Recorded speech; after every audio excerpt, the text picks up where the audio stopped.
네, 오늘 저희가 예레미야서 20장 7절부터 18절 말씀 같이 묵상합니다. 조금 전에 제가 같이 읽었지만 지금까지도 예레미야가 많은 그런 탄식의 기도를 드렸고 또 가끔씩 정말 이렇게 힘든 이야기를 했지만 오늘 본문이 가장 어떻게 보면은 가장 힘든 이야기를 이렇게 토로하는 그런 장면을 우리가 보게 됩니다.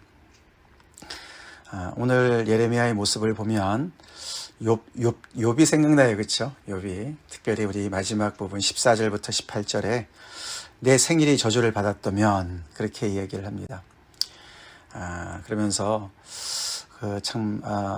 자기가 태어나지 않았으면 너무나 좋을 뻔했다. 18절에 어찌하여 내가 태에서 나와서 고생과 슬픔을 보며 나의 날을 부끄러움으로 보내는고, 그렇게 정말 좀 탄식을 합니다. 욥이 그랬어요. 우리가 욥기 3장 보면은 비슷한 이야기를 욥이 합니다. 그만큼 고통스러운 것이죠, 그렇죠? 고통스럽습니다. 오늘 이야기를 들으면서 우리가 어떻게 하나님의 사람이 이런 얘기를 할 수 있을까? 이제 그런 생각을 우리가 할 수도 있는데, 그만큼 성경은 굉장히 솔직한 책입니다. 그리고 그 솔직함은 하나님 앞에 설 때 또 이렇게 솔직함이 나올 수가 있죠. 그것을 우리가 괜찮은 척 다 이렇게 그냥 무시하고 또는 아닌 척 그렇게 할 필요가 없습니다. 이제 그만큼 힘든 것이죠. 그만큼 힘듭니다. 사실 오늘 그리고 욥을 닮기도 했고요. 또 한편으로는 아모스 선지자를 또 닮았습니다. 아모스 선지자. 아모스도 사실 북이스라엘이 멸망할 때 너네 이러다가 멸망한다, 그렇게 아주 강력하게 그 하나님의 말씀을 전했던 사람 아닙니까? 그래서 그때도 그 베델의 제사장인 아마샤한테 오늘 예레미야가 바로 오늘 말씀 바로 전에 당했던 이야기랑 거의 비슷한 이야기를 또 이렇게 하면서 또 정말 너무너무 이제 힘들어하는 그런 모습을 이제 그 아마샤를 통해서 이제 그 아모스가 겪는 일을 이제 보게 되는데, 오늘 사실 이 말씀은 우리가 어저께 하고 주일 말씀 그것과 직결되는 말씀이에요. 19장부터 나온 말씀이죠. 사실 어저께도 우리 여러분들 말씀을 묵상하셨겠지만, 특별히 그 중에서 이 바스훌이라는 성전의 총감독이 이 예레미야를 가두지 않았습니까? 때리면서 예레미야를 가뒀어요. 나무 고랑에다가 채워서 가뒀었어요. 왜냐하면은 그가 계속해서 이렇게 정말 재앙의 그 메시지만, 심판의 메시지만 계속 전하니까, 특별히 이제 19장에서 보면은 토기장이 옹기를 하나 가져가서, 그쵸? 그 많은 사람들한테 이야기를 하고 깨뜨리면서 이제 이 예루살렘을 하나님께서 이렇게 깨뜨리실 것이고 회복하지 않으실 것이다, 그렇게 보면 행동으로 이렇게 보여주는 그런 메시지를 전했는데, 그 이야기를 듣고서 이 제사장 바스훌이 너무너무 이제 화가 나서 자기가 총감독이니까 그렇게 이제 그 예레미야를 때리면서 가두었었어요. 개인적인 어떤 감정을 넘어서는 것이죠. 이 사람이 공인이기 때문에 예레미야를 어떻게 보면 그렇게 벌을 하는 것이죠. 이렇게 처리를 하는 것이, 법적인 처리를 해서 정치범으로 모는 것과 같은 그런 상황이 되었었습니다.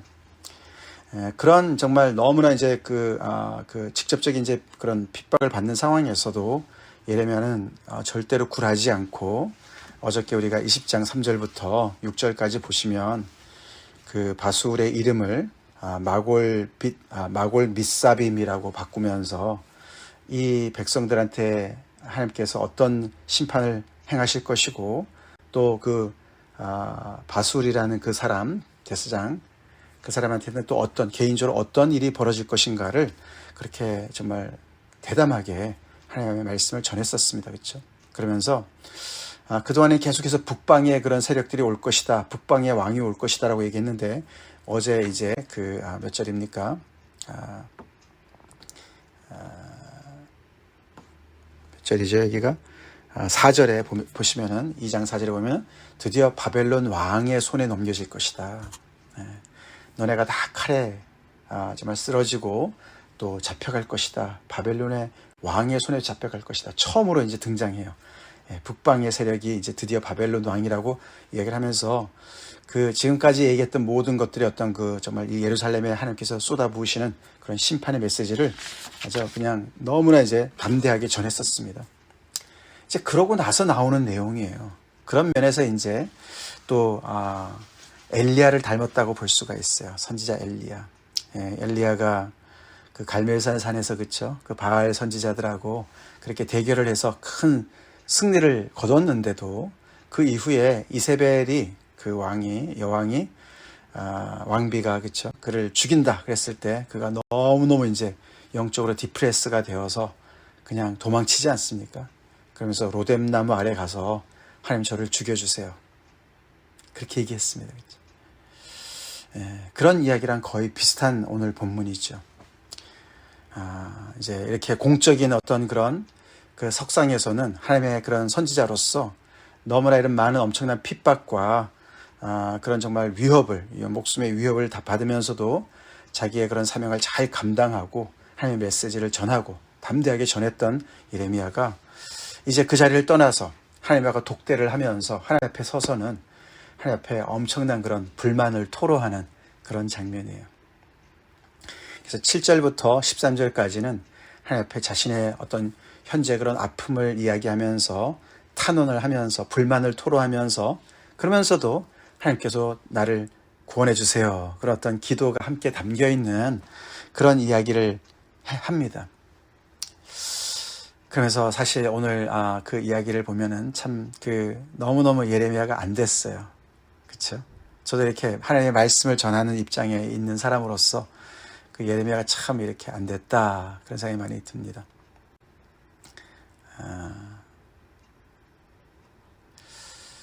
누군가는 해야 되는 일이었어요. 그렇죠? 근데 그게 이제 예레미야 몫이었습니다. 이 남유다가 이제 멸망당하는 이 시점에서 하나님의 이 메시지를 너무나 아프지만 유익한 말을 전해야 되는 그것을 감당해야 되는 어떻게 보면 총대를 맨 입장인 것이죠. 어떻게 보면 악역을 맡은 입장인 거예요. 그래서 이 예레미야가 정말 이 하나님의 백성들을 향해서는 정말 굳건하게 자기 일들을 잘 감당했지만 이제 하나님 앞에 가서는 따지는 거예요. 하나님 앞에. 그렇죠? 따집니다. 그 언어가 굉장히 강력해요.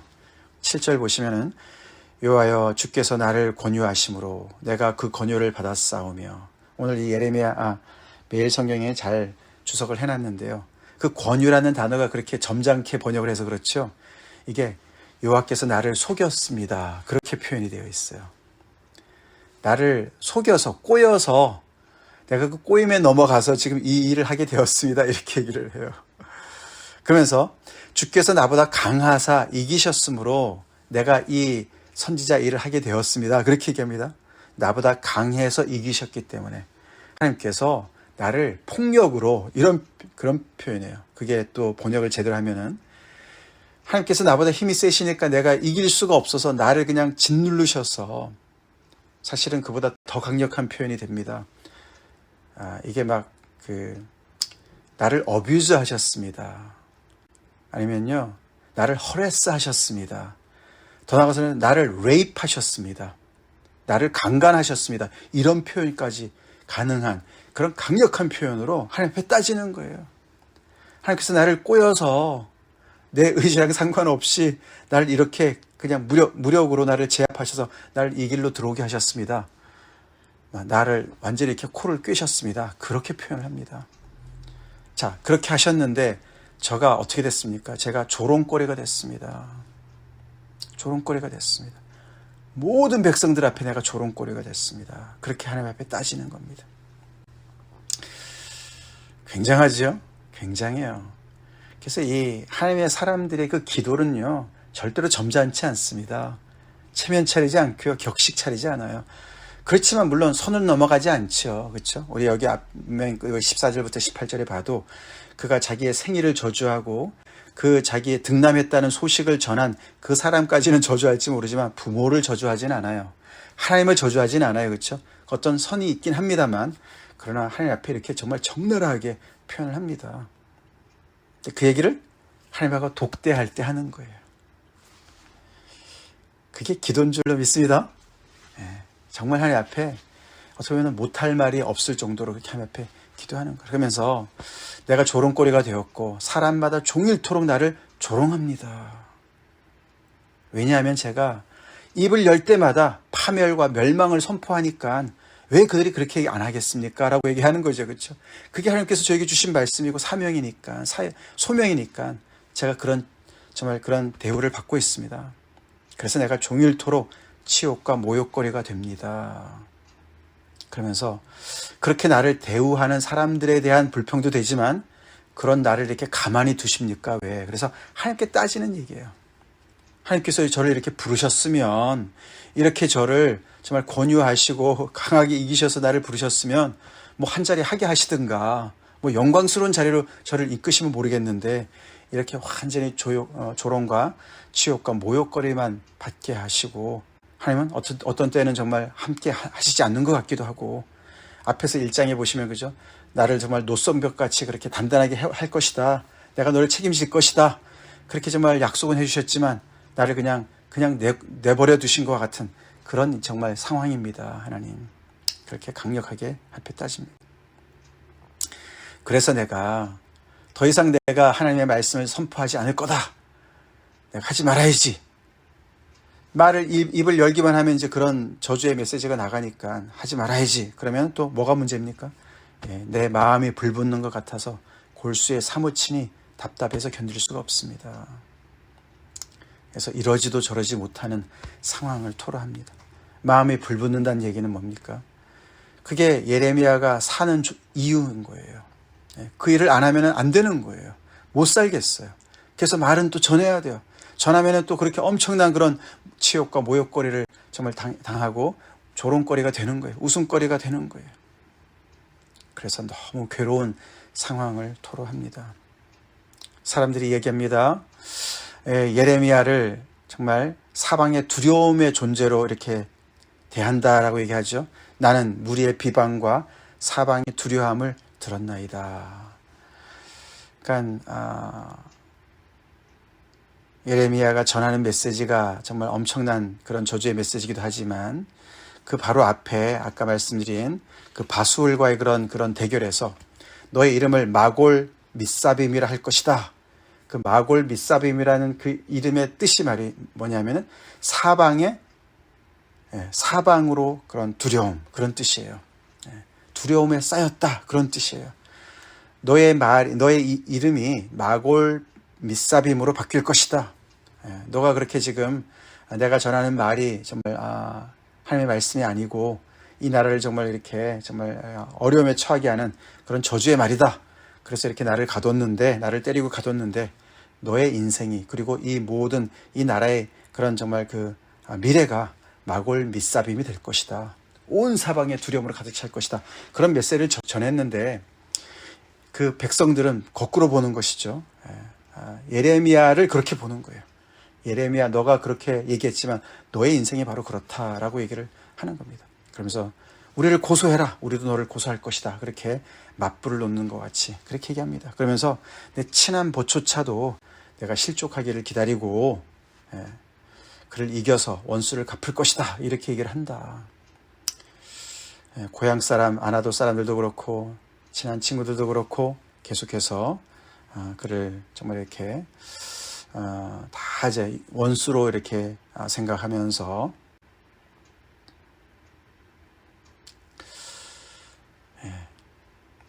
완전히 외톨이가 된 그런 자기 자신의 상태를 얘기하고 있습니다. 그러면서 11절부터 그가 이렇게 하나님 앞에 탄원은 하지만 믿음의 고백을 합니다. 그렇죠? 그게 또 기도입니다. 그렇죠? 자기의 정말 너무나 그런 기가 막힌 현실을 얘기하지만 그러나 또 정신을 가다듬으면서 그러나 하나님, 요한은 두려운 용사 같으시니 나와 함께 계시는 걸 제가 믿습니다. 제 현실은 지금 아닌 것 같지만 믿음의 고백을 억지로 하는 것이죠. 그렇죠? 억지로 합니다. 나와 함께 하시는 걸 제가 믿습니다. 그래서 나를 박해하는 자들이 정말 넘어지고 이기지 못할 것을 제가 고백합니다. 하나님이 용사시니까 하나님께서 이 모든 상황에서 저를 지키시고 이기실 줄로 믿습니다. 라고 고백을 하는 것이죠. 그래서 그들이 오히려 큰 치욕을 당할 것이고 그것은 정말 엄청나게 큰 것일 것이고 잊지 못할 것이 될 것입니다. 그러면서 의인을 시험하사 그 폐부와 심장을 보시는 만군의 여호와여, 자기를 좀 봐달라는 것이죠, 그렇죠? 하나님을 그렇게 길게 얘기해요, 그렇죠? 의인을 시험하시니까 자신을 의인으로 얘기합니다, 그렇죠? 내가 하나님의 말씀을 전하는 죄밖에 없는데 이런 어려움을 당하고 있으니까 제 사정을 살펴주세요. 그러면서 내 사정을 주께 아뢰입니다. 그러니까 그들에게 보복하심을 내가 보게 해주세요. 나를 신원해 주세요. 그렇게 간곡하게 기도하면서 13절에 여호와께 노래하라. 너희는 여호와를 찬양하라. 하나님을 찬송합니다. 가난한 자의 생명을 행악자의 손에서 구원하셨습니다. 미리 믿음으로, 그렇죠? 김칫국부터 먼저 마시는 것이죠. 그러면서 여호와께 노래하고 여호와를 찬양하고 하나님께서 구원하실 것이다 라고 얘기를 하면서 자기의 탄원의 이야기를 이렇게 마무리를 합니다. 결국에는 그는 지금 너무나 기가 막힌 상황에서 이렇게 정말 구체적으로 이제는 박해를 받으면서 목숨의 위협을 받으면서 그러면서 모든 백성들 앞에 조롱거리가 된 자신의 상태를 얘기하면서 그래도 믿음으로 이렇게 결론을 내리면서 하나님밖에 없습니다. 저 하나님을 의지합니다. 하나님 저를 구원해 주세요. 정말 신원해 주세요. 그렇게 이제 얘기를 하는 기도를 하는 거죠. 그렇죠? 그렇게 끝나면 좋겠는데 오늘 이야기가 거기서 끝나질 않아요. 그렇죠? 14절부터 18절 얘기가 그 뒤에 나옵니다. 사실 14절부터 18절 얘기가 그 앞에 중간에 나오면서 그렇죠? 이렇게 13절로 결론이 나야 될 것 같지 않습니까? 그렇죠? 주로 시편이 그렇게 끝나지 않습니까? 그렇죠? 뭐 정말 할 얘기 못할 얘기 하나님 앞에 다 쏟아놓고 그래도 믿음으로 선포하고 고백하고 하나님을 찬양했으면 그렇게 기도가 끝나야 될 것 같은데 14절부터 18절 이야기가 자기의 생일을 저주하고 자기의 출생을 저주하고 어머니가 또는 아버지가 뭐 이런 언급을 하면서 정말 내 이 출생의 그 기쁜 소식을 전한 그 사람이 정말 멸망했었으면 얼마나 좋았을까. 이런 얘기로 왜 끝날까 오늘 본문이. 그렇죠? 그래서 참 성경은 참 재미있는 책이다 그런 거 볼 수가 있습니다. 어떻게 보면 이제 그런 것이죠. 그 공적인 자리에서 그 선지자의 그런 일을 잘 감당하고, 그렇죠. 영적인 싸움에서 잘 감당하고, 바스울이 정말 그렇게 아무리 자기를 정말 위협하는 존재로 온다 할지라도 그와 대적해서 하나님의 말씀을 잘 전하고, 정말 굴하지 않고 거기서 담대하게 전하고, 혼자 시간이 된 것이죠. 혼자 시간에 이제 하나님 앞에 기도합니다, 그렇죠. 그래서 기도를 마무리했어요. 기도를 마무리했는데 아직도 여운이 남은 거예요, 그렇죠. 우리 그럴 때 있잖아요, 그렇죠. 저도 어떤 때 가만히 보면 이제 이렇게 주일 이렇게 지나면은 하나님의 말씀을 전할 때는 이제 정말 성령 충만해서 열심히 전합니다. 그래서 모든 걸 잘 감당합니다. 근데 이제 끝나고 집에 돌아오면 이제 혼자의 시간이 있잖아요, 그렇죠.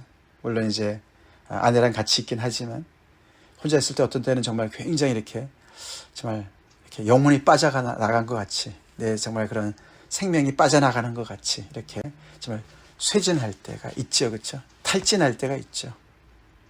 마치 이제 그런 상황인 거예요. 뭐 비교가 안 되지만 지금 예레미야는 정말 엄청나게 탈진한 상태에 있는 거예요. 하나님 앞에 기도는 했지만 자기 혼자 있는 시간이 있는 거예요. 그게 14절부터 18절이에요. 그래서 예레미야는 이 소명을 감당하는데 정말 자기 생명이 빠져나가는 걸 경험하는 거예요. 탈진을 하는 거예요. 탈진한 상태죠. 왜 이런 말을 했을까? 현실이 너무너무 이렇게 강한 반발이 오기 때문에 그게 힘들어서 그랬을까? 아니면 이렇게 정말 하나님을 찬양하면서 믿음의 기도를 했는데도 하나님께서 묵묵부답이기 때문에 하나님이 무관심한 것 같아서 너무너무 괴로워서 정말 이렇게 자기 자신의 이야기를 했을까? 내가 태어나지 않았으면 오히려 좋았을 뻔했다, 이런 말을 하는 것인가? 여러 가지로 생각해 볼 수 있겠지만 그게 사람이죠. 그래서 예레미야도 사람이었어요. 예레미야도 사람이었어요. 그게 또 성경에 기록되어 있습니다. 그렇죠? 기록되어 있어요. 그는 철인이 아니었습니다. 철인이 아니었어요. 그도 사람이었고요. 감정 있는 사람이었고요. 예, 그만큼 정말 그 일이 힘들었던 것이죠. 하나님이 주신 소명을 감당하기가 힘들었던 것이죠.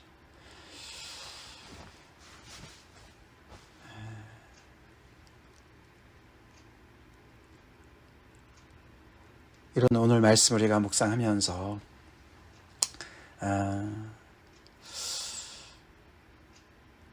하나님께서 주신 그 소명을 우리 각자가 또 하나님께서 주신 소명이 있습니다. 그렇죠? 예레미야가 받은 소명은 정말 특별한 소명이었죠. 나라가 망하는 바로 직전에 그 메시지를 전해야 되는 그런 어려운 상황. 그런 거에 비하면 우리는 정말 전하는 메시지는 복음입니다. 그렇죠? 예, 물론 심판의 메시지도 있지만 그 모든 심판과 저주를 예수님이 담당하셨습니다. 그렇죠? 예, 십자가가 담당했습니다. 예수님에게 돌아오십시오. 그러면 영생을 얻습니다. 이런 엄청난 복음을 우리가 전하는 사람들입니다. 예레미야가 전하는 메시지랑은 그죠? 달라요. 예레미야는 지금 어떻게 보면은 그런 심판의 메시지만 전하는 거 아닙니까? 그렇죠? 그래서 보면은 계속해서 칼로 다 죽임을 당할 것이다. 망할 것이다. 폭삭 망할 것이다. 온기를 깨면서 그렇죠? 이렇게 다 깨뜨려지고 더 이상 회복이 불능할 것이다. 다 포로로 잡혀갈 것이다. 이런 메시지만 전해야 되니 얼마나 힘들었겠어요. 우리는 그게 아니지 않습니까? 그렇죠? 물론 그런 하나님의 메시지에 그런 정말 그 찌르는 메시지가 있지만 또 싸매는 메시지가 함께 가는 게 복음이기 때문에 우리의 그런 전하는 메시지는 훨씬 더 낫습니다. 그래도 우리가 하나님의 말씀을 전할 때 힘들 때가 있어요. 그렇죠? 혼자 있는 시간이 있습니다. 기도하지만 또 혼자 있는 시간도 있어요. 그래서 이렇게 힘들 때도 있죠. 하나님이 우리를 그렇게 혼자 또 내버려 두실 때도 있고 그 모든 모습이 지극히 정상인 모습이라는 것을 우리가 압시다. 아멘. 그렇게 합시다. 이러면서도 또 하나님께서 주시는 힘으로 또 가서 잘 감당하고 또 다시 또 은혜 앞에 서고 그렇게 하나님께서 이끌어 가시죠. 오늘 이 말씀을 가지고 우리가 다시 한번 주님 앞에 우리는 또 어떻게 우리의 현실 속에서 또 믿음으로 서서 하나님 앞에 기도해야 될까? 힘들어도 또 하나님 앞에 믿음으로 또 우리가 하나님 앞에 기도합시다. 우리를 구원하실 하나님, 두려운 용사 같으시면서 우리를 구원하실 그 하나님을 또 믿음으로 힘들지만 또 고백할 그런 또 현실이 있다면 그렇게 고백하시면서 주님 앞에 또 그러나 우리가 또 힘든 일들을 또 하나님 앞에 토설하고 그렇게 하나님 앞에 기도하는 저희가 됩시다. 다 같이 기도하겠습니다. 하나님 감사합니다. 오늘도 예레미야 선지자의 그 정말 너무나 고군분투하는 그 힘든 모습을 저희가 또 묵상하면서 하나님의 부르심을 받아서 하나님을 섬기는 사람의 그 정말 어려운 그 모습을 우리가 봅니다. 주님, 우리는 얼마나 또 하나님을 제대로 따라가기 때문에 또 감당해야 되는 그런 어려움들을 우리가 또 감당하고 있는지 또 보게 됩니다. 혹시 우리가 참 조금 더 참 어려움을 힘들어하고 엄살 부리고 참 또 그런 모습에 너무나 당황해서 뭐가 잘못된 거 아닌가 그런 모습이 혹시 있지 않은지 돌아봅니다. 하나님과의 관계에서 우리는 얼마나 또 이렇게 자연스럽게 있는 모습 그대로 주님 앞에 나아가기를 또 아버지 또 두려워하지 않는지 또 돌아봅니다. 그만큼 예레미야는 하나님을 개인적으로 그렇게 정말 가까이 대하며 하나님 앞에 이렇게 정말 아버지 따지는 그런 기도도 하고 혼자 힘들어하도 했습니다. 우리 또한 아버지 그렇게 주님 앞에 있는 모습 그대로 나갈 수 있도록 도와주시고 그러나 또 아버지 우리가 또 선을 넘지 않으며 앞에 따질 것 따지며 또 우리의 어려움과 또 외로움을 또 토설하며 우리 인생이 정말 참 탈진하는 것처럼 힘든다 할지라도 또 아버지 믿음의 길을 계속 갈 수 있도록 오늘도 힘 주시옵소서. 새 힘 주시옵소서. 예수님 이름 받들어 간절히 기도 올리옵나이다. 아멘.